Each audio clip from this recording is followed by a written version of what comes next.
Iran Israel ನಡುವೆ ನಡೀತಾ ಇರುವಂತಹ ಯುದ್ಧಕ್ಕೆ ಇಸ್ರೇಲ್ಗೆ ಬೆಂಬಲವಾಗಿ ನಿಂತಿದ್ದು ಅಮೆರಿಕ. ಈಗ ಅಮೆರಿಕ ಇರಾನ್ನ ತೈಲ ಕಿರೀಟದ ಮೇಲೆಯೇ ಕಣ್ಣಿಟ್ಟಿದೆ. ಕಾರ್ಗ್ ಮೇಲೆ ಗುರಿಯಿಟ್ಟು ಅಮೆರಿಕ ಧ್ವಂಸ ಮಾಡಿದೆ. ಮುಜ್ತಾಬಾ ಎಚ್ಚರಿಕೆ ಬೆನ್ನಲ್ಲೇ ಇದೀಗ ಅಮೆರಿಕ ಅಧ್ಯಕ್ಷ ಡೊನಾಲ್ಡ್ ಟ್ರಂಪ್ ರಣದಾಳಿಯನ್ನ ಮಾಡಿದ್ದಾರೆ.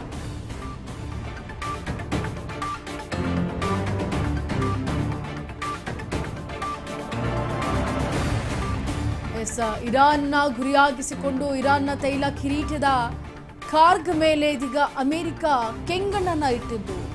ಈಗ ಗುರಿ ಇಟ್ಟು ಅಮೆರಿಕದ ಈ ಒಂದು ಏನು ಇರಾನ್ ಮೇಲೆ ಅಟ್ಯಾಕ್ ಮಾಡಿದೆ, ಅಮೆರಿಕ ಧ್ವಂಸ ಮಾಡಿದೆ. ಮುಜ್ತಾಬಾ ಎಚ್ಚರಿಕೆಯನ್ನ ಕೊಟ್ಟಿದ್ರು ಅಮೆರಿಕಾಗೆ. ಇದರ ಬೆನ್ನಲ್ಲೇ ಅಮೆರಿಕ ಈಗ ರಣದಾಳಿಯನ್ನ ನಡೆಸಿರೋದು. ಕಾರ್ಗ್ ದ್ವೀಪದಲ್ಲಿ ಒಂದಲ್ಲ ಎರಡಲ್ಲ ಸುಮಾರು 15 ಕಡೆ ಸ್ಫೋಟ ಮಾಡಿರೋದು. ಇರಾನ್ ತೈಲ ಘಟಕಗಳನ್ನೇ ಗುರಿಯಾಗಿಸಿಕೊಂಡು ಅಟ್ಯಾಕ್ ಮಾಡಿದೆ ಅಮೆರಿಕ. ಇರಾನ್ನ ತೈಲ ಸಂಪತ್ತನ್ನೇ ಛಿದ್ರಗೊಳಿಸುವಲ್ಲಿ ದೊಡ್ಡ ಸಂಚನ ರೂಪಿಸಿದ್ದಾರೆ ಅಮೆರಿಕ ಟ್ರಂಪ್. ದೃಶ್ಯಾವಳಿಯಲ್ಲಿ ಗಮನಿಸ್ತಾ ಇದ್ದೀರಾ, ದಟ್ಟವಾದ ಹೊಗೆ ಯಾವ ರೀತಿಯಾಗಿ ಆಡ್ತಾ ಇದೆ ಅಂತ.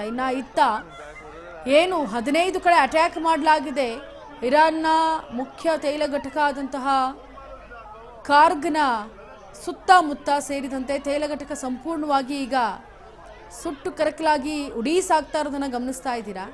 ಇದಕ್ಕೆ ಸಂಬಂಧಪಟ್ಟಂತೆ ಈಗ ಮುಜ್ತಾಬಾ ಕೂಡ ಎಚ್ಚರಿಕಾ ಗಂಟೆಯನ್ನು ಅಮೆರಿಕಾಗೆ ನೀಡಿತು. ಆದರೆ ಅಮೆರಿಕ ಎಚ್ಚರಿಕಾ ಗಂಟೆ ನೀಡ್ತಾ ಇದ್ದ ಬೆನ್ನಲ್ಲೇ ಈಗ ಮತ್ತೊಂದು ಅಟ್ಯಾಕ್ ಮಾಡಿದೆ. ರಣಭೀಕರವಾದಂತಹ ಅಟ್ಯಾಕ್, ದಟ್ಟವಾದ ಹೊಗೆ, ಇದನ್ನೆಲ್ಲ ನೀವು ಗಮನಿಸ್ತಾ ಇದ್ದೀರಾ. ಇನ್ನು ಅಮೆರಿಕದ ಅಧ್ಯಕ್ಷ ಆದಂತಹ ಡೊನಾಲ್ಡ್ ಟ್ರಂಪ್ ಈ ರಣದಾಳಿಯ ಬಗ್ಗೆ ಕಾರ್ಗ್ ದ್ವೀಪದಲ್ಲಿ 15 ಕಡೆ ಸ್ಫೋಟ ಮಾಡಿರೋ ಕುರಿತಾಗಿ ತಮ್ಮ ಟ್ರೂತ್ ಪೋಸ್ಟ್ನಲ್ಲೂ ಕೂಡ ಹಾಕಿಕೊಂಡಿದ್ರು. ಇದು ರಣಭೀಕರವಾದಂತಹ ಒಂದು ದಾಳಿ ಅಂತಲೇ ಹೇಳಬಹುದು. ಸೊ ಟ್ರೂತ್ನಲ್ಲೂ ಕೂಡ ಪೋಸ್ಟ್ ಮಾಡಿಕೊಂಡಿದ್ರು. ಆದರೆ ನಿಜಕ್ಕೂ ಇರಾನ್ನ ತೈಲ ಘಟಕದ ಸಂಸ್ಕರಣಾ ಘಟಕದ ಮೇಲೆ ಈ ರೀತಿ ಗುರಿಯಾಗಿಸಿಕೊಂಡು ಅಟ್ಯಾಕ್ ಮಾಡಿರೋದು ದೊಡ್ಡ ಹೊಗೆ ಆವರಣ ನೀವು ಗಮನಿಸ್ತಾ ಇದ್ದೀರಾ ದೃಶ್ಯಾವಳಿಗಳ ಜೊತೆಗೆ. ಅಲ್ಲಿನ ಜನರು ಕೂಡ ಅಷ್ಟೇ ಭಯಭೀತರಾಗಿದ್ದಾರೆ. ಅಲ್ಲೋಲ ಕಲ್ಲೋಲದಿಂದ ಓಡ್ತಾ ಇದ್ದಾರೆ, ಏನಾದರೂ ಹೆಚ್ಚು ಕಮ್ಮಿ ಆದರೆ ಹೇಗೆ ಅಂತ. ಸೊ ಅಲ್ಲಿನ ಜನರ ಮನಸ್ಥಿತಿ ಹೇಗಿರುತ್ತೆ ಅಂತ ಅಲ್ಲಿನ ಜನರಿಗೆ ಗೊತ್ತಿರುತ್ತೆ. ಈಗ ಅಮೆರಿಕ ಸದ್ಯ ಇರಾನ್ ತೈಲ ಕಿರೀಟ ಅಂತಲೇ ಅನಿಸ್ಕೊಂಡಿರುವಂತಹ ಕಾರ್ಗ್ನ ಮೇಲೆ 15 ಕಡೆ ದಾಳಿಯನ್ನು ಮಾಡಿ ಸ್ಫೋಟವನ್ನು ಮಾಡಿದೆ. ಇರಾನ್ ತೈಲ ಘಟಕಗಳನ್ನೇ ಗುರಿಯಾಗಿಸಿ ಅಟ್ಯಾಕ್ ಮಾಡಿದೆ ಅಮೆರಿಕ. ಇನ್ನು ಕಾರ್ಗನ್ನೇ ಯಾಕೆ ಅಮೆರಿಕ ಟಾರ್ಗೆಟ್ ಮಾಡ್ತಾ ಇದೆ ನೋಡೋದಾದ್ರೆ, ಈ ಕಾರ್ಗ್ನಲ್ಲಿ ಆದಾಯದ ಬಹುಪಾಲು ಕಾರ್ಗ್ನಿಂದಲೇ ದಟ್ಟವಾಗಿ ಕಚ್ಚಾ ತೈಲ ಉತ್ಪಾದನೆ ಆಗೋದು. ಹಾಗೆ ಇರಾನ್ನ ಕ್ಷಿಪಣಿ ಆಗಿರ್ಬೋದು, ಡ್ರೋನ್ ಅಭಿವೃದ್ಧಿ ಆಗಿರ್ಬೋದು ಇದೇ ಕಾರ್ಗ್ನಲ್ಲೇ ಆಗೋದು. ಇನ್ನು 1970ರ ಕ್ರಾಂತಿ ಸಮಯದಲ್ಲೂ ಕೂಡ ಕಾರ್ಗ್ ದ್ವೀಪಕ್ಕೆ ಇರಾನ್ ಪಕ್ಕಾ ಒಂದು ಮಾಹಿತಿಯನ್ನು ರವಾನೆ ಮಾಡ್ತಾ ಇತ್ತು. ಹಾಗಾಗಿ ಕಾರ್ಗನ್ನೇ ಗುರಿಯಾಗಿಸಿಕೊಂಡು ಅಮೆರಿಕ ಈಗ ದಾಳಿಯನ್ನ ಮಾಡಿ ಧ್ವಂಸವನ್ನ ಮಾಡ್ತಾ ಇದೆ. ಇರಾನ್ನ ರಾಡಾರ್ ನಾಶ ಮಾಡ್ತಾ ಇದೆ ವಾಯು ರಕ್ಷಣಾ ಪಡೆ. ಇರಾನ್ ದ್ವೀಪ ಹೊಕ್ಕಿದಂತಹ ಅಮೆರಿಕ ವಿಶೇಷ ಸೇನಾ ಪಡೆ ಈಗ 3ನೇ ಹಂತದಲ್ಲಿ ರನ್ವೇ ಕ್ಲಿಯರ್ ಮಾಡಿದಂತಹ ಅಮೆರಿಕ.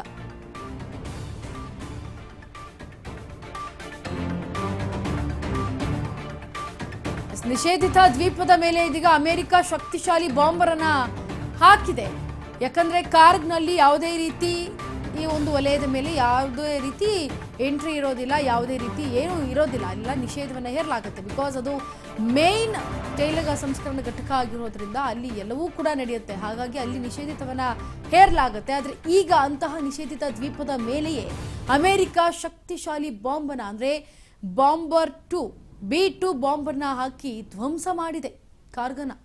ಬರೋಬ್ಬರಿ 4 ಹಂತಗಳಲ್ಲಿ ಅಮೆರಿಕ ಈಗ B2 ಬಾಂಬರ್ ದಾಳಿಯನ್ನು ನಡೆಸಿರೋದು ಇರಾನ್ ಮೇಲೆ. ಇರಾನಿನ ರಾಡರ್ನ ನಾಶ ಮಾಡಬೇಕು ಅನ್ನೋದಷ್ಟೇ ಅಮೆರಿಕದ ಮುಖ್ಯ ಉದ್ದೇಶ.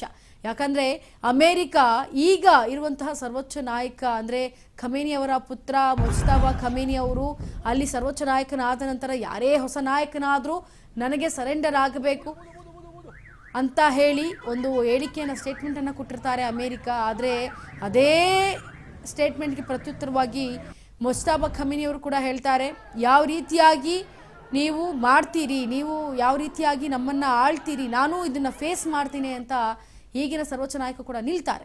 ಆದರೆ ಇರಾನಿನೇ ಈಗ ರಾಡರ್ನ ನಾಶ ಮಾಡೋದಕ್ಕೆ ಅಮೆರಿಕ B2 ಬಾಂಬ್ಗಳನ್ನು ದಾಳಿ ಮಾಡಿ ಅಲ್ಲಿನ ವಾಯು ರಕ್ಷಣಾ ಪಡೆಯನ್ನು ಧ್ವಂಸ ಮಾಡುವ ನಿಟ್ಟಿನಲ್ಲಿ ಈಗ ಬಾಂಬ್ಗಳನ್ನು ಹಾಕಿ ಧ್ವಂಸ ಮಾಡ್ತಾ ಇದೆ.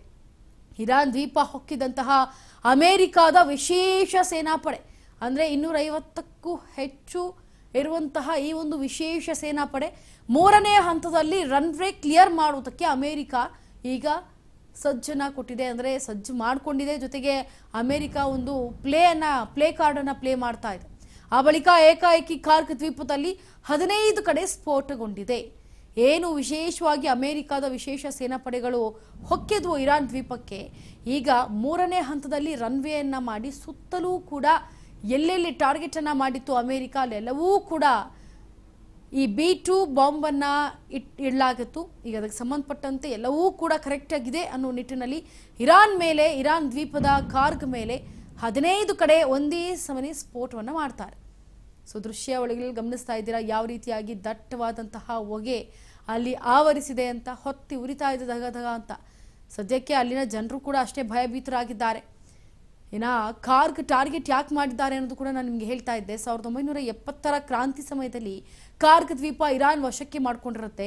ಹಾಗಾಗಿ ಅಮೆರಿಕದಿಂದ ಕಾರ್ಗ್ ದ್ವೀಪದ ವಶಪಡಿಸ್ಕೊಂಡಿದ್ದ ಕಾರಣ ಇರಾನ್ ಸಂಬಂಧಪಟ್ಟಂತೆ ಏನು ಈ ಒಂದು